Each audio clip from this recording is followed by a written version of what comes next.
Well, welcome along. A little bit late, true Faith style, but there was a storm brewing out there. There was a storm, yeah. We had to get Dave in his little life jacket. Thought we might have gone overboard.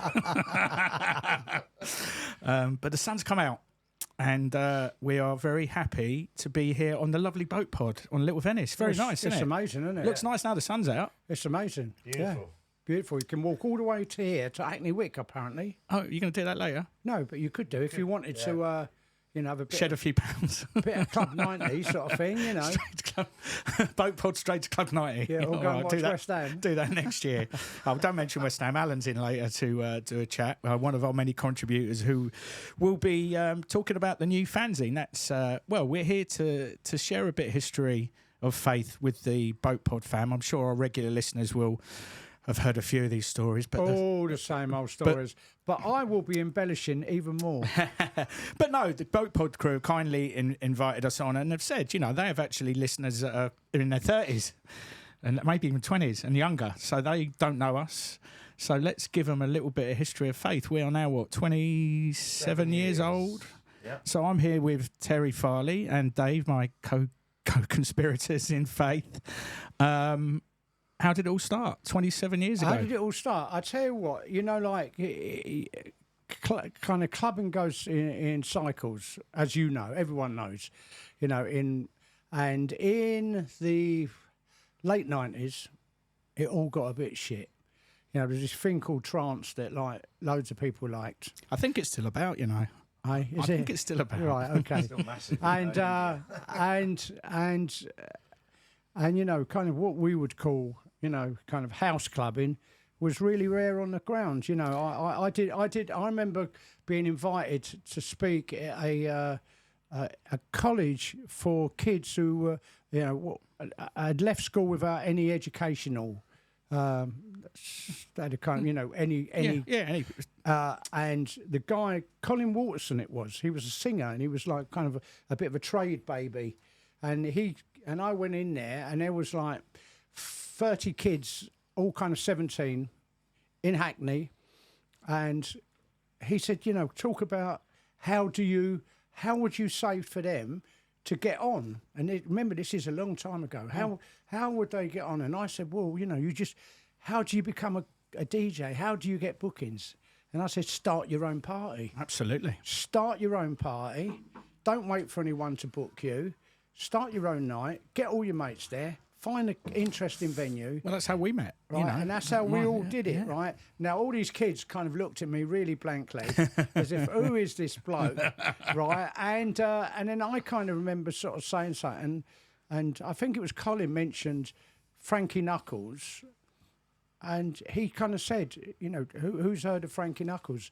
And literally there was one little skinny white boy in the corner who put his hand up. The rest of these kids... And it was Dave, and that's where you met. No, Dave was never a skinny white kid. And... Sorry? And... What was the question again? And they had no knowledge or interest in house music, and house really was on its arse. Well, me and Dave were doing a couple of parties, and we would get like 150 people, 200. Yeah. Stuart was doing parties with Leo at Subterranea. Just round the corner from here, yeah. And you were getting what? How many? Between 300 and 500. It was like if we had... you. Yeah. if we had someone good on, we had 500. If you were down, it was about 3. Just on that note, actually, the first time I met Stuart... Sorry. First time I met Stuart was when you booked me for Brunel, wasn't it? Yeah, so we'd all been sort of... We're lurking around putting on our own little parties and doing it. But then, Terry was playing for me at Soul Sonic and approached, sort of said, you had this idea of Faith, and you approached Bill Brewster as well, one of the original crew. He was doing the low life parties. He was doing parties. Dave had the shop and his parties in Kingston. And I was doing the Soul Sonic, and we came together. So, do you want to tell us about the first party, Dave? Do you want to jump on there? So, do you remember 1999, wasn't it? 1999, and it was when Terry said, "Why don't we get together? Me, Stuart, Leo, Bill, and you, and put a party on at the Annex." And we put the Annex, didn't we, in Waldorf Street? Yeah, little basement. And we did the first party, and we didn't know what to expect. but it ended up being like 150 more than the actual club held, kind of around the corner, wasn't it? It was. It was fantastic. And it was a really good party. And I remember still remember it as I talked to Diesel about it, is the Strictly Rhythm record, Hard Drive, Never Forget. Yeah, big one for the night. Well remembered. And then soon after that, we were. I think the next party was Fabric on. We went from a 200 cap basement to London's biggest club. But Fabric had just been. We went to Fabric as it was being built, wasn't it? We went with hard hats on. We were looking. We went at construction. We got taken around the construction, and we suggested we have a construction party. Yeah, like they used to in New York. And we had a party there on, was it Boxing Day? Boxing Day Millennium. 99. Yeah, and we called it the Anti-Millennium Rip-Off Party, which I think, well, anyway, we hit the nail on the head because we had, I think it was a fiver in advance, and they all went. And it's 3,000 people, I think, or 2,000 at a fiver. And that was a start. But, I mean, we went, and then we had the fanzine, which we're going to be talking about there. And then we spawned a compilation, and I was looking around for some music from our early days today, and I found it. So I thought, we're not going to just be chatting, so I'm going to play a record from that, and that was very much a big one from the early days of Faith, and then we'll chat some more straight after it.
a Faith classic from our Faith Volume 1, which I think Foundation tune, as they're known as. I think was 1999 or certainly 2000. Ralph Falcon. Yeah, Ralph Falcon. Every now and then. Part of Merc, yeah. Yeah, absolutely, absolutely classic. Yeah, it was a CD, wasn't it? Was this where the little fanzine was in? Anyway, double vinyl. CD. It's a very small one. Probably get it for £1 on Discogs. We did 4 small ones. Anyway, when I was digging it out, I was just looking, so this is like 26 years ago, and I just wondered how you thought this still stood up. So just the first paragraph. What is Faith?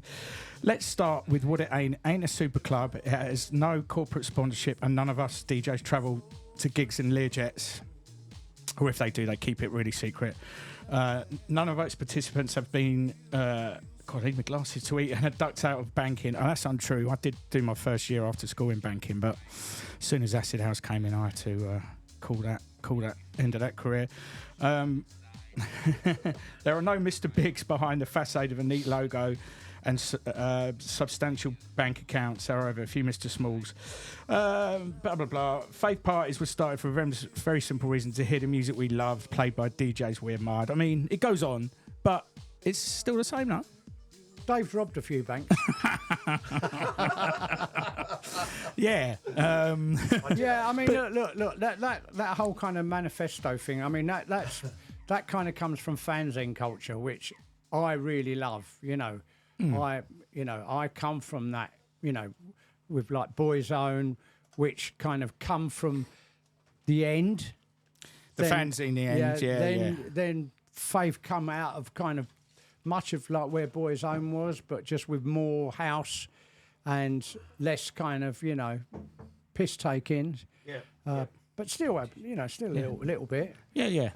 And that manifesto stands up now, doesn't it? It's like, you know, if you're 18, 19, 21 and you want to sort of do something that is yours and something for you and your mates, then you've got to do it yourself. Yeah. You know, don't wait for some like geezer at Fabric to ring you up. You know, put a party on and the people at Fabric will hear about it. Someone will come back to them and say, they're really good, you should get them in. They've got a good crew. Oh, yeah, I mean, it's a DIY concert. It's the DIY philosophy. And that's how we always were, and that's how we always will be. Yes, absolutely. So you mentioned the fanzine. That's a little bit of history of Faith. About the album of how that comes together, that one. Yes, go on, Dave, if you want to say that first album. It was...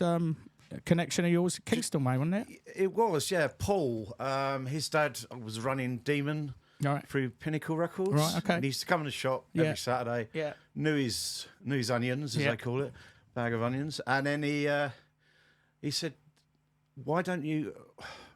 I think we just started the Annex, and he came to that. Then he came to Fabric, and about the 5th weekend, he said, I could probably put out a compilation if you wanted to like select some tracks. And I was going, oh, yeah, that's great. You know, have a chat with Terry and Stuart. And that's how that come about. And he pulled it off, didn't he, basically? And it came out on CD and double vinyl. Yep. And I think we've done 3 or 4 down the line. So, we have. Yeah, so that was a... Second one was Azuli. Yep, well remembered. Third one was NRK with Nick. And then BBE. Then BBE, well which done. is only a CD. I know, see? Fountain of knowledge. I'm not even reading it off my pad. Excellent, good. Thanks, Dave. Discography. None of them wanted a volume 2, though. Oh, that's a fair point, yeah.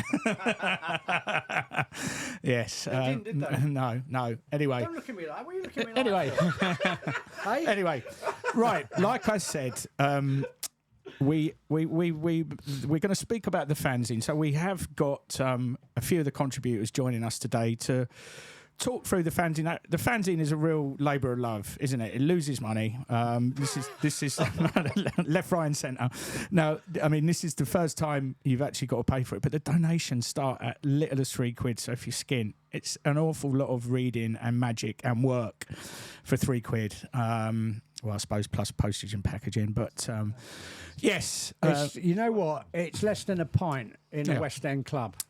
Well, no, I mean, including the postage and packaging, yes. Less than a pint. Yeah. So we got a few of the contributors on their way, but let's start with with yours, Terry. Really, I mean, yours. We had the pleasure, and he's the cover star of interviewing an absolute legend. I mean, that word gets used too much, but he is David Rodigan. David Rodigan, yeah, I'd never met him before. I mean, Stuart had worked with him when Stuart used to do reggae nights at the lodge, East Village. Yeah.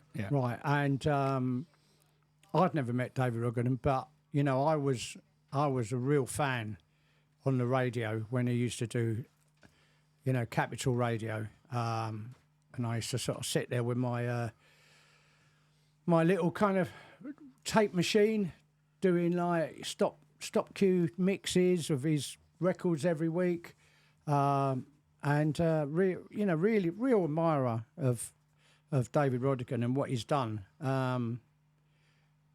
I think kind of his kind of obsessive love of reggae kind of mirrors our kind of obsessive love of house and club culture. Yeah, absolutely. I'm sure that goes across all genres. Yeah. Northern soul, soul DJs. I think so. I think we kind of see him as a kind of kindred spirit, which is, you know, great. And he was a really lovely guy, really easy to speak to, and yeah. And I mean, you know, he was nice, wasn't he? Yeah, it was good. I mean, he must. It's, you know, I know what it's like. You know, when I get interviewed and I get asked the same question time and time again.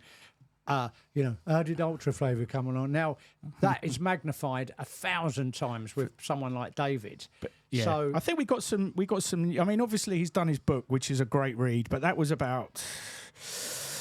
I don't know, 7 to 10 years ago, or maybe 5 to 7 years ago. So we tried to touch on some new things since then. Absolutely. Very relevant to us. That, you know, he still said he got completely nervous playing defected Croatia last year, and he's back there this year. But he walked in and heard three sound systems all pounding our house, and he's like, they booked me at the wrong festival, and said, you know, what do I do? And they went, do David Rodigan. That's what you're booked for, and it just went on. He's back there next year. Yeah. And if you go to Defected, I suggest you go and see David, because that will be one of the highlights of the whole thing. Well, and the Faith Boat on the Friday night, of course. Yeah.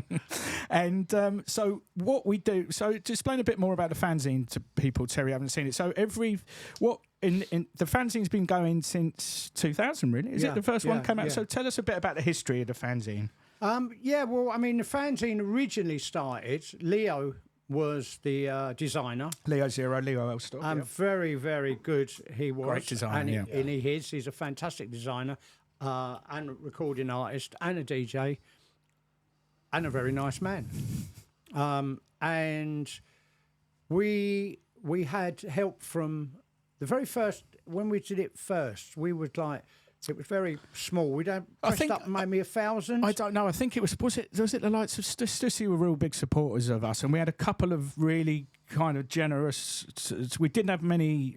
Hideout. There was a shop in London that sold Japanese clothes called Hideout. Yeah. I think they were the first stockists of Baby and Ape. Yeah. And Supreme. Yeah. They supported us, and we just printed up as many magazines as the advertising money coming. It was real small. I mean, and we gave them away. And those original first ones, and they're really different. There was only was there 3 editions? No, 4. It was 4 of Leo's ones. 4 of the small ones. But did they go for a lot of money on eBay? I don't know. Honestly, I've heard rumours. No, rumours. Yeah, rumours. But I haven't got any anyway, because if I did, I'd sell them.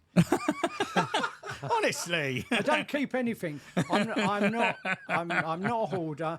I keep nothing. I've got no records indoors. Yeah, I've got none of my old clothes. You know, my trainers wear out. I buy a new pair. All right, flash. No, but I'm just saying I don't keep Someone's anything. paying you too much. I don't. I've got no Chelsea programs. I've got no. Who's want that? I've got no memories of, memorabilia of. Going here or going there. You're not a collector. I'm not a collector. But so back to the fanzine. So there was 4 of the first one. Then there was a break. I mean, it was so people don't realise the work that goes into it. So it's a proper nose. It's a proper nose, and then obviously the second sort of edition. We had the website, didn't we? That sort of kind of brought that together again then. Yeah, the website brought it back in, and then we had the addition of Jimmy P. On the design and Raul Galloway on the business front. And that was a long runner. So that was called Faith Strobe Like Honey. Became basically became Faith Strobe Like Honey. And there was quite a few editions in that one. And there was a lot of editions, and it was at a time where house was actually really blowing up. Well, yeah, but it was very much it wasn't, well, it was minimal.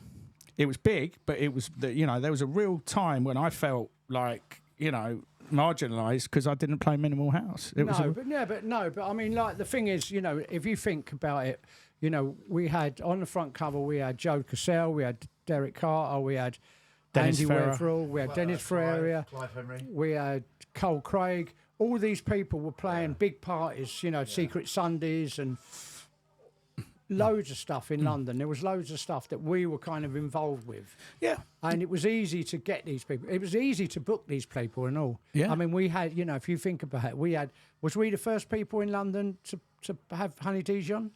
I think we probably were. Yeah. Yeah. I mean, there was from the parties is another story, but obviously that was what we started out doing. And the parties we've had, well, I mean, it was blessed. It was just last weekend. It was Brixton Disco Festival that actually booked him, but we had Derek Carter headlining our part of the festival at Jam, and last year they kindly booked Francois K for us. But yeah, I think we were the first people to have Honey play, or one of the first people. If it wasn't us, it was sort of Horse Meat Disco. Everyone from maybe not the first times, but early days when you could afford them. Dixon, Todd Turge, and all the Americans, Kerry Chandler, the great Kerry, Kerry Chandler, who played for us at Cargo, and then came down to Plastic People and did back to back with me for 3 hours, just for a bottle of rum. Yeah. So it was easier. Certainly. It was a golden time. It was a golden time. Now it's all agents and agents' fees and silly fees, and we just got to crack on. So, but back to the fanzine while we're here. So we're now into the third incarnation, which was, hopefully you might be joining us later, Simon Dawson from Defected. We were just about to call Faith a day. Everything. We had our final party planned. This was about 7 years ago, just before COVID. 20 and out. We'd done 20 years. And we were happy to leave it there. And then at the same time, we had probably our best party, one of our best parties ever. And at the same time, as if by magic, Simon Dunbar, who was then the owner of Defected, who was, I think, Simon Dawson was probably in his ear about doing it because Simon was a big fan of the fans. Not they both were, but I think Simon Dawson really loved it. And they approached us about, and it came nicely in lockdown because we were all scratching our heads. Yeah, absolutely. What are we doing? And then we got stuck into planning it. So since then, how many editions have there been in this, the most recent? 7, 8? 12? No, more than that. There's loads actually. 12. There's loads. I think about 10 or 11. It's house, but then house, and then our house. I mean, it's so you've had straight up house people that people recognise, like Carl Cox, Danny Tenaglia, Louis Vega. Has Honey been on this one? Honey Dijon. But then, like this one, it's a bit left field. It's people we admire, but we call it house. We've had Paul Weller, we had house DJs and people who we consider to be house. Yeah. Yes. So David Rodigan, this cover, we've had Keith Herring, Paul Weller, and Roisin Murphy. Yeah. So it's but they're all we really try. I mean, it is a house fanzine, but it covers lots of areas. And in each one of these recent editions, you always do a special that's the kind of centerpiece of the fanzine. So whether that's like New York disco, didn't we do an Italian one and Ibiza one? We started off with cities, and we did New York in the 70s, then we did one which New York in the 80s. We did a London edition, which was about London in the 70s, and then one in the 80s. We did a Manchester one. Yep. Who? We did Chicago. Detroit. We did, Detroit. And the thing is, one of our writers who's not here today, Andy Thomas, he's a bit like a DJ with a big bag of records that go back. Yeah.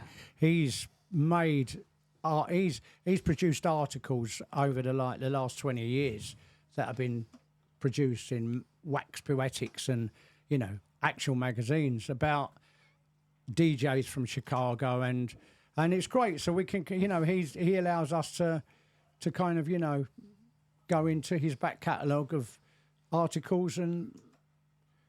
Yeah. Shame big shout to Andy Thomas. Shame he couldn't join us today. I mean, it was all a bit last minute on our front. We weren't sure when the actual fanzines were coming, but they are here. Give us a look there, Terry. So they're here in all their glory. I think that's the main camera there. So get them from the Defected store before they go. But the main, well, it's not. There's all sorts, but the centerpiece is obviously David Rodigan and Reggae this time. Yeah. So I'm going to talk to you in a minute, because you also did a piece on Sly Dunbar, who sadly passed recently. So there's a piece on there. There's also a piece on Mad Professor, and there's also a great bit on a local club, the Tabernacle, isn't there? Which is just a few miles from here. Which is once a month on a Friday night. Yeah, we'll talk about that in a second. But let's play a little bit of relevant music, give them a rest from our voices, and then we'll chat about those reggae bits in a sec.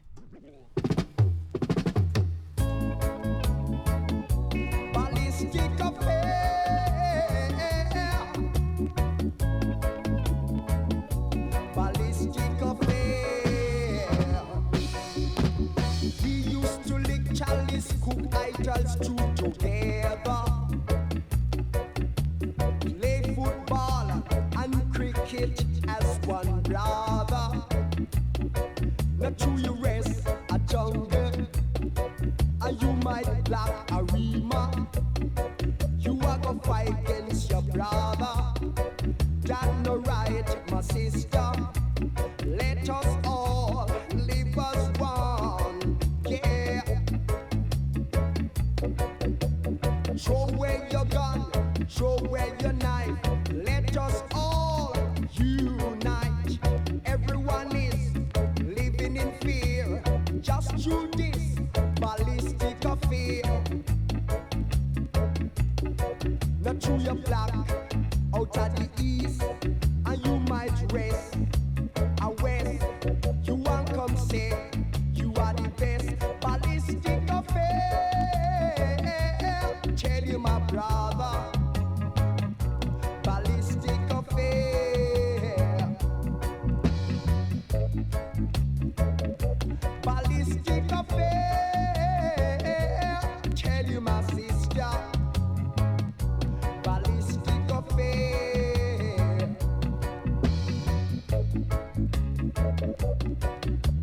Throw away your gun, throw away your knife. Let us all unite. Everyone is living in fear, just through this ballistic affair. Not to your black, out of the east, and you might rest a west. You won't come say you are the best. Ballistic affair. Tell you, my brother, ballistic affair. Ballistic affair.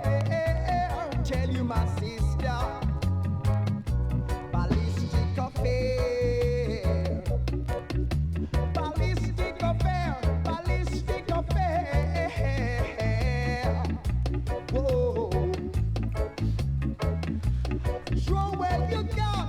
So is that something you'd hear at Swing and Dine, isn't it? That's what it's called. Yeah, So absolutely. Can I give a little shout out to Max and TBX. TBX? You're grounded, chaps. Every Friday. Here, Dad. Here, Dad. You're grounded.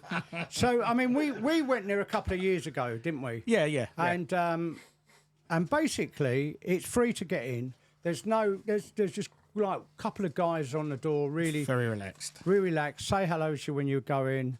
No shakedown, and it's basically community. And what we really liked about it was we like to think of Faith as a community. Yeah. We welcome new people we know that we have to move forward, and we can't have the same old people there every time. So we want more people, but it's a community, and all our favourite clubs we've ever been to, whether that was like Body and Soul in New York, or like Shum, or wherever Special Branch, they were communities, and and people kind of meet their life partners there.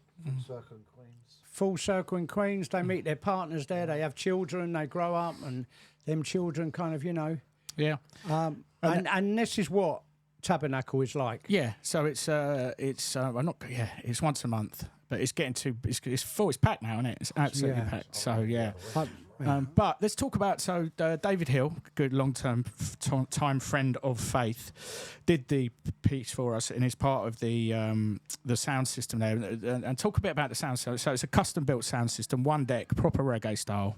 Yeah, it's a valve-driven sound system. And it sounds incredible. It's incredible. It's like very much a boutique sound system. Yeah.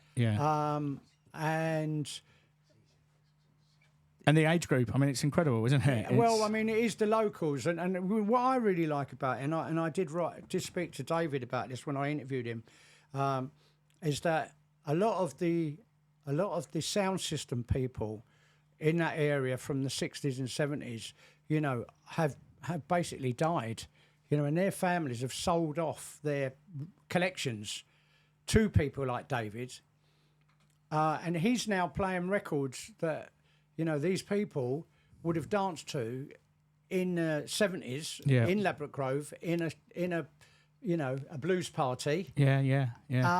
And these people, there's people in there in their 80s. Yeah. And they're dancing, and it's not the same music, it's the same records. Yeah. It's the same piece of vinyl. It's not just reggae, is it, either? No, they play, I mean, like a proper blues party would also have like two-step soul. Yeah. And a little bit of rare groove. So it's a little bit of everything, but it's just the most beautiful thing. It's getting very, very full. Yeah. They'll need to open upstairs as well. I don't know what they do. They'll need to open upstairs. I don't know. As well. I was told that they were having there was a rare groove room, so that might be upstairs. Well, that might help the capacity, but it's free. It's mad. You can get a nice Jamaican patty and a bit of chicken down there early. It's a great night early out. Food and there's no trouble there. There's no stress or. And it's what is it 6 till 1 or midnight, or is it? It's not even 11. It ends at 11. Yeah, so I get home in bed. Early doors. Oh, it's joy. You could walk home from there, can't you? I stumble, yeah, indeed. And Dennis Brown, something you'd hear down there? Cheetah, Dennis Brown. Most certainly. There you go.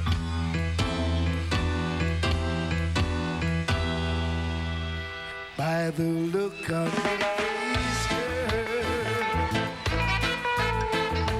your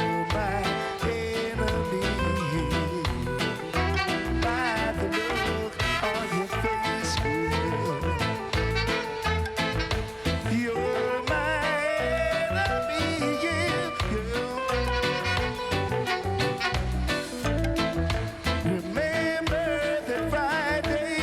enemy. When you stole my van.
Right, yeah. So we were talking Swing and Dine from the new fanzine. You were interviewing David Hill, and also in the reggae section, you did a piece, or we had a few contributions about Sly Dunbar. Yeah, we did a little kind of tribute to Sly Dunbar, who sadly passed away. And Mike from Manchester, he does a regular under-the-counter column where he kind of picks, or we pick for him, or he picks himself, a kind of niche genre of dance music, and he picked the kind of more left field Sly Dunbar stuff that he did with like FK and even Ian Jury. I went for the kind of traditional Taxi label.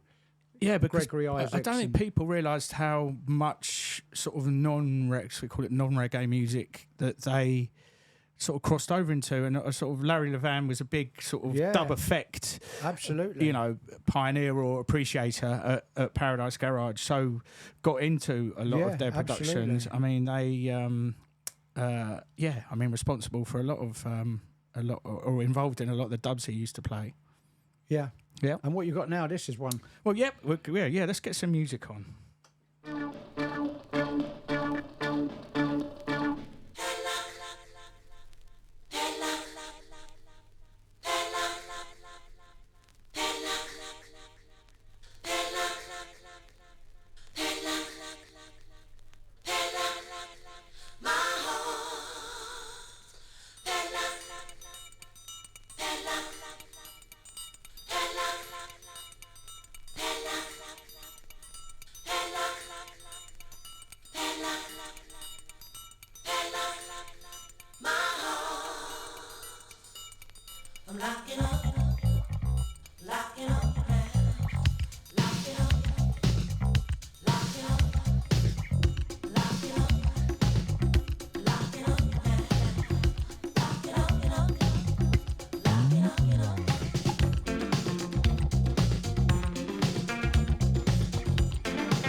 don't need you.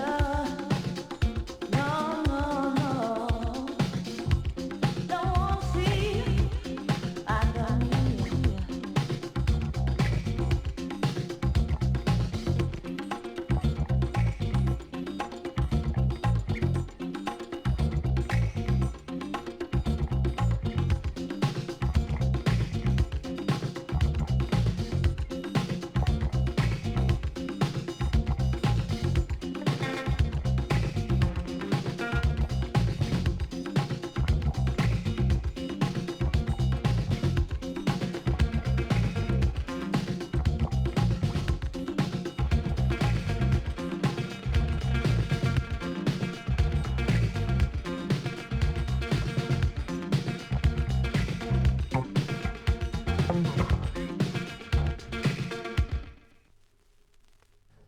And there we go. There we go.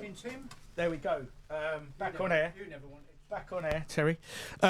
So yes, where were we?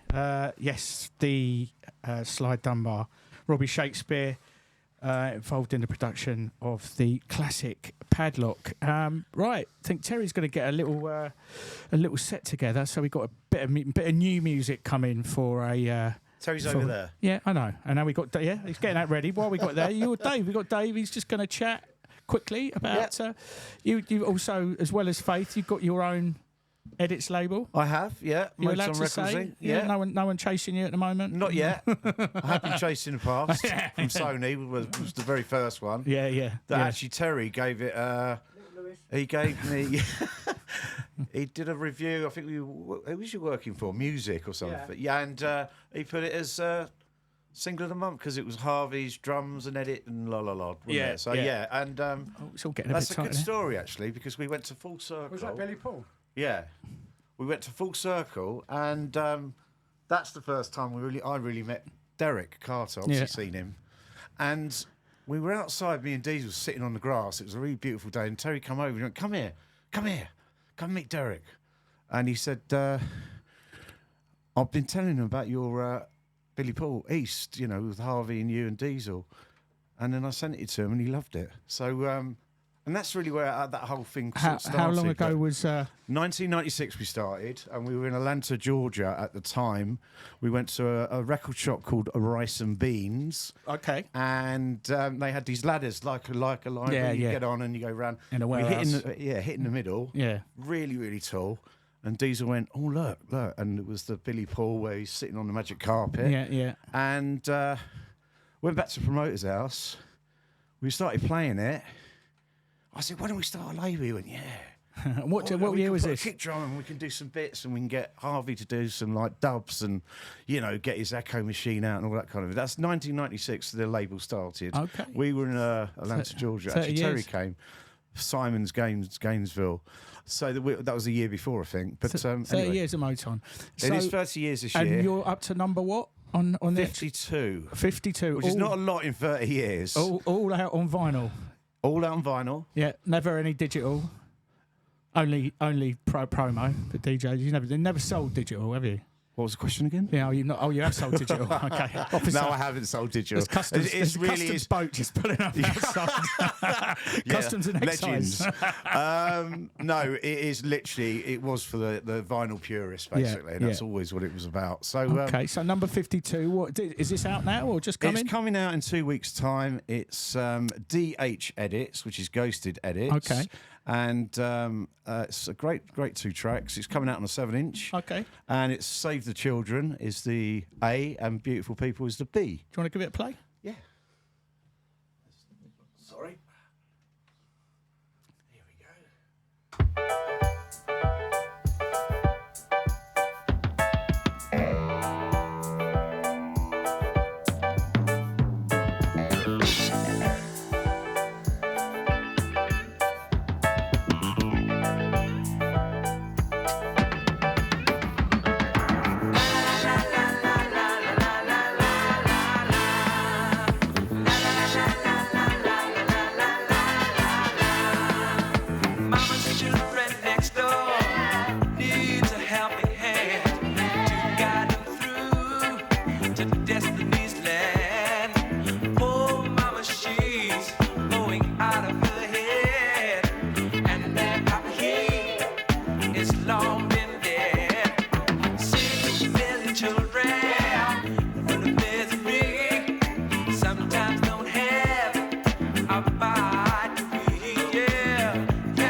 the Children, coming in a couple of weeks on Dave's Motown label. So we got a few more of the contributors turning up, and they're going to be jumping on the mic and telling us about their articles, pieces in the fanzine. But Faith is also a party, and I know you've heard loads of reggae, soul, bit of disco, but we are really a house club. So I think is it all new? You're going to play about half an hour on house about first, half Terry? an hour. Yeah, Mainly new stuff. records I like, new records. Okay, mate. Go on then. Yeah. Fire away. All yours. I thank you, Father.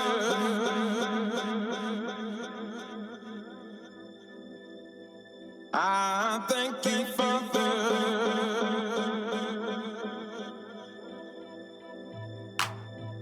I thank you, Father. I thank you, Father.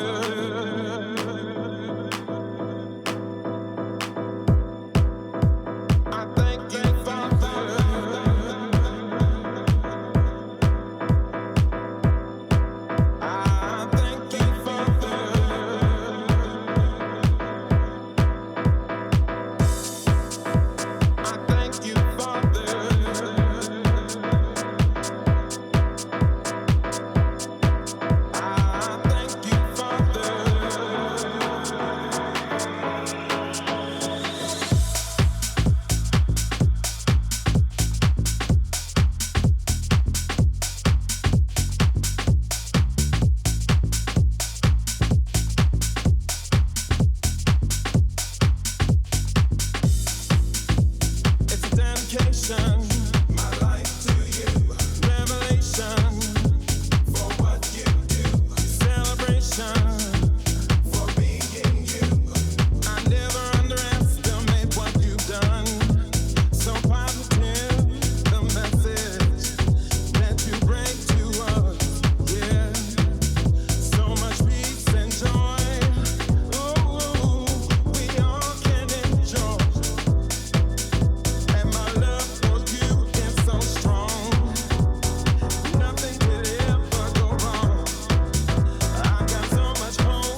So, a bit of music from Terry.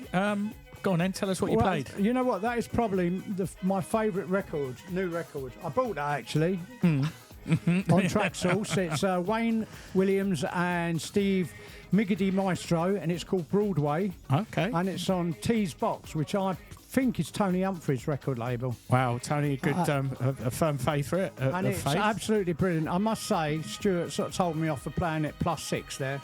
Yeah. But Calm down. Yeah, no, but I like that kind of Chicago-y bumps on it, you know. And what else did you play? I played a Daniel Steinberg on records. Yeah. I played Salt Queen, was it? Salt Queen, the big acid one. Are you Salt okay? Queen, Are You Okay, Hun? Which kind of like really makes me laugh every time. And there's one bit in it, she goes, "What are you, 27?" Yeah, what the hell? Sort of music you might be playing, the Faith Boat Party in a This couple is of weeks? exactly the music I would be playing on the Faith Boat Party. Okay. If I can put my teeth in. Yeah, May the 30th. The boat's a little bit bigger than this. Just a touch. Yeah, but I like this boat. But yeah, the Faith Boat is the biggest party boat on the Thames. It is. The Dutch Master. We love it. It 2 is. floors of music. You and Hi-Fi Sean doing the house stuff downstairs, and me, Dave, and Venus Fly Tracks doing the disco and whatever upstairs. But it's a great boat. And It's it'll brilliant. be flying the Arsenal flag that night as it's the Champions League final. Well, you know what? I tell you what. There's the other day I was in Oxford Street, and there's a PSG shop in Oxford I Street. know. I'm going to And egg I it. might buy some merch, right? And if good they luck. win, I'll get it out. But then again, you know what? I've got a lot of Arsenal mates, right? And and I kind of think, come on. Let's have a clean sweep of let's have Palace, Villa, and Arsenal. Come on, you haven't won anything decent Oh, for 20 shut or... up. No, you haven't. It's been a good 20 years. Yeah. And, and you've grown from man to boy. Anyway, it's not a football podcast. Thanks for your... and we've got... The good thing is we've got another special mix from someone we feature in this new fanzine, Lev, rising star in London. She's going to be... dropping a guest mix soon for us. She's going to give us another half an hour or so at house. But in the meantime, I want to...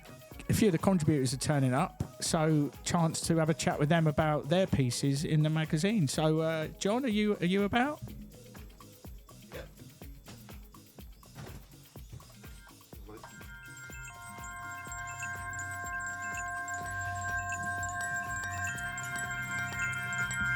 Good afternoon. Hello, mate. How are you? Thanks for coming down. No, pleasure. So, John, you're like an old friend of Faith, been to the parties for over many years, and obviously a big fan of the fanzines. So much so that you've got involved. And tell us about. Obviously, we'll get to the. So you've done a couple of pages on Tia Cousins. Yep. Another great rising star of the DJ world in the UK. In this one, what else have you done in past fanzines? The first article I wrote, Andy Thomas and my wife kind of press ganged me, for want of a better word, into writing an article on the flying Rimini trip. Oh, of course, yeah. So that right. So she got a good memory then. Yeah. So this is what, 92? Was that 92? That was 91 and 92. Yeah. So I'll cover both of those. Yeah. And I used to be involved with a punk fanzine when I was at school many years ago.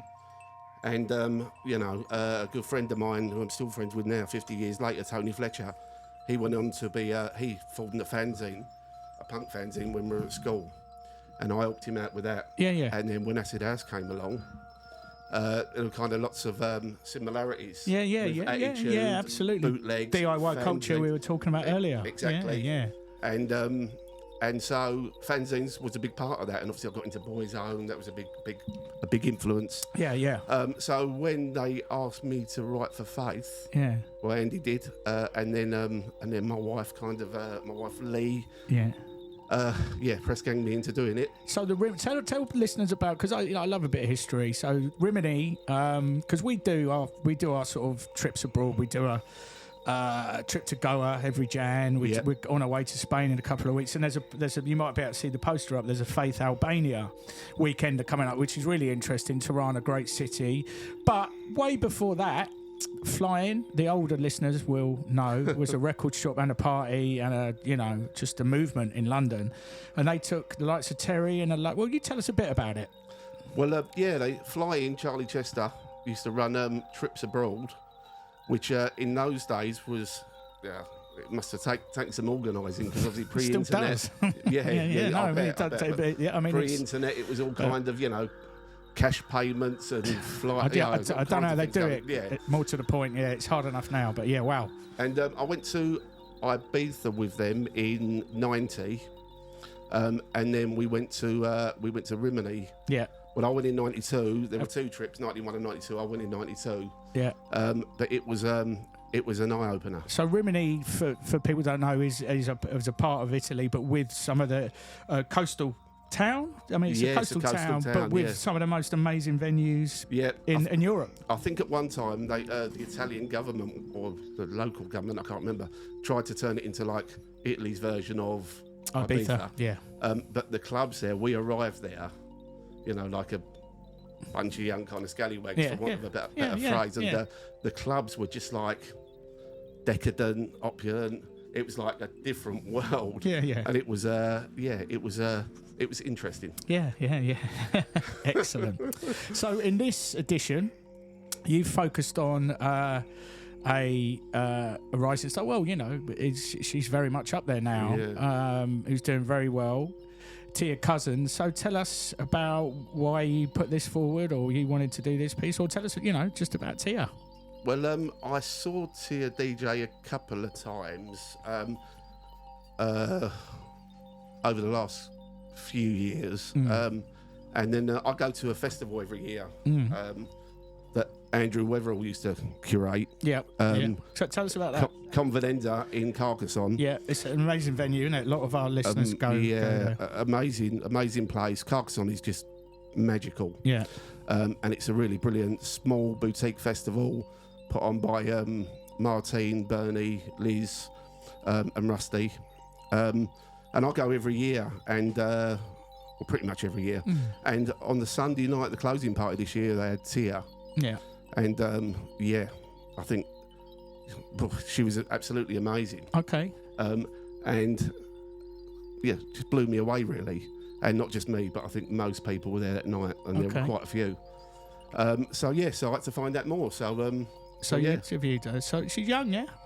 She's 28, I think. Wow. Yeah. Amazing. But one thing I would say, her musical knowledge is way beyond her years. Yeah. She's her musical knowledge is way beyond her 28 years. Fantastic. She knows her stuff. So, and she runs a label. So in the background, I am actually just running a track from the label. Right. She runs that with. Go on, tell us a bit about the label that you feature in the piece. It's an ambient label, basically. Yeah. And I think it's all based around plants and all kinds of weird and wonderful things. But a Tia set very different from this. What could you expect in a Tia? I think I get it's kind of eclectic, but how would you sum up a Tia set for the dance floor? Simple. Expect the unexpected. Okay, well that's great. Yeah, she plays all over the shop. Yeah, and she's quite alternative, and coming from I was always like a punk rather than a soul boy. Yeah. So post punk is a thing, and not just a thing, but expect the unexpected. She's fantastic. Excellent. And she got any residencies or anything? Was she back at Carcassonne? She back at Carcassonne this year, I'd imagine. I'd imagine she will be. Yeah. But I think she she plays around. She plays a lot. Yeah. So she does quite a lot. Yeah, which is the great little spot. Have you been down? I haven't. No, I haven't. Yeah, no. I haven't. So, I'd like to go. Yeah, we should have a little faith outing. I keep meaning to go. That would be good. But they've had some fantastic people. But maybe went to your place. Yes, well, that's a good one. So if I'm in the country, I'm not stuck in West London, I'm there. Well, look, John, thank you for coming by. Pleasure, mate. And thanks for contributing. Everyone does it for the love. Yeah. Well, I love new music and trying to give new young artists a bit of a, Fair bit of a play leg to you, up, mate. and Yeah. hopefully, we've done that for Tia in this Cool. issue. Well, your payment's in the fridge. It's a can of lager. Great. I'll go and indulge now. Then. Cheers, mate. Cheers, Jeff.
So thank you, John.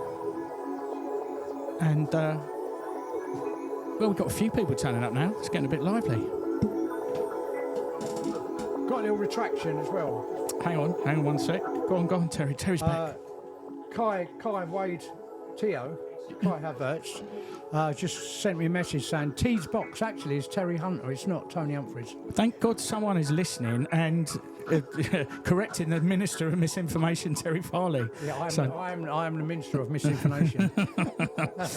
So look, while I've got you, jump back on. And, also in this edition, the Reggae heavy edition.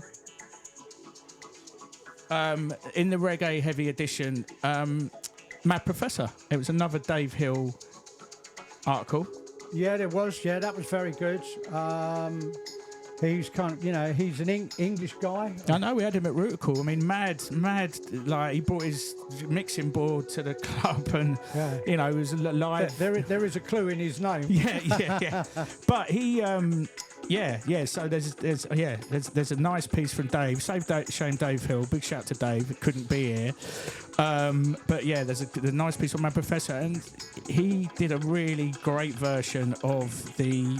Alex Cassian did a version of the classic E2, E4 a couple of years ago, and Mad Professor did this crazy spin on it. I'm going to play that now, but there will be more chat. We got Alan Arscott in the house. He's going to be talking about funk legend, the first superstar DJ really in the UK, Chris Hill, before there was superstar DJs. That's an interesting one.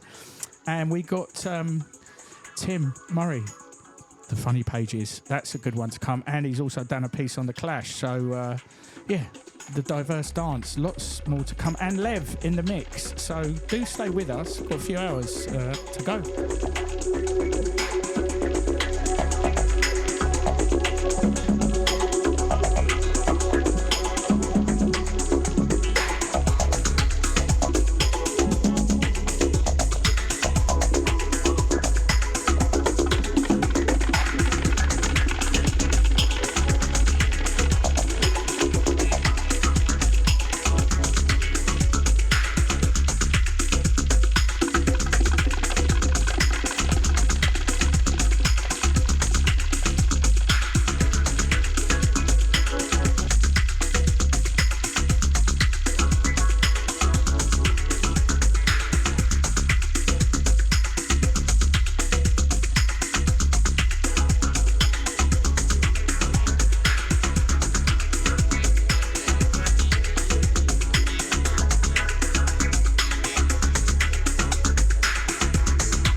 good, and it just gets dubbier and dubbier, as you expect from Mad Professor. So, yeah, the classic E2, E4, reworked by Alex Cassian and Mad Professor. Now, another contributor from the new fanzine, and a long-time friend, Macho Souls. Alan, Hello, welcome. Mate. Hello, mate. How you doing? I'm good. We go back a few years, don't we? We do indeed. Yes. Many years. Yes, yeah. yes. So one half of the Macho Soul crew, your partner in crime, Ket, is outside. He is. Having a shandy. In 1 minute it's raining, and then the next minute it's pouring. No, the next minute it's sunny. But yeah, hey ho. So you've done a nice. You've done pieces before for us, haven't you? Yep. Yep. Go on, give us a. What have you done in the past? For the early years of Faith, I did a piece on Londoners who went to amnesia. I've done a piece more recently on Froggy, the pioneer of mixing in the UK. So Froggy kind of is relevant to the piece we're going to be talking about here that you've just done, really, isn't it? Definitely. Chris Hill. Definitely. But so Froggy was one of the first DJs that UK DJs that went to the Paradise Garage and kind of had a Absolutely. sort of relationship, a kind of relationship with Larry Van, as in the fact that Larry would share music with him and but this one. Let's get to this edition. So we lost someone who's the younger listeners probably don't know, but that's why we do the fanzine and share this information. Someone that was. Would you say I'm right in saying this? The kind of I hate the term superstar DJ, but someone that sort of transcended I hate saying just playing records, but brought the character to it as well. But also beyond that, there was a brand with him. There was the Chris Hill brand. But anyway, I'll let you talk about it. Yeah. I'll let you know. Explain about Chris Hill. Chris Hill, or Hilly as he's more fondly known as to those of us who used to go to the clubs in Essex, like the Goldmine and the Lacey Lady. You're right, he was the first superstar DJ. He was someone who recognised the DJ booth of not just being somewhere you went and played records. He started using it as a stage. So yeah, it's kind of quite divisive because in those early years, it was kind of like a pantomime act. He would use a tambourine, he would use maracas, he would sing along with the songs, that sort of thing. But ultimately, he had superb taste. I have to say, excuse me, I have to say that for me personally, he was one of the first DJs that drew me into jazz funk, hardcore funk, London disco and soul. Chris Hill was at the pinnacle for me. Yeah. There were others that came after him, including Froggy, like you say, but Hilly was, as he was known back then, was the godfather of what became the Funk Mafia, which was a collective of DJs that included Greg Edwards, Robbie Vinson, Chris Brown, Tom Holland, and a few others, and later, of course, a young Pete Tong and others that followed after them. But Hilly was at the forefront for me. And don't forget, Hilly was DJing since the late 60s, early 70s, He was supposedly a mod who went to the scene on Ham Yard and stuff like that. So his sort of grounding, he worked at Dagenham Motors, which was kind of London's Motown, as we called it.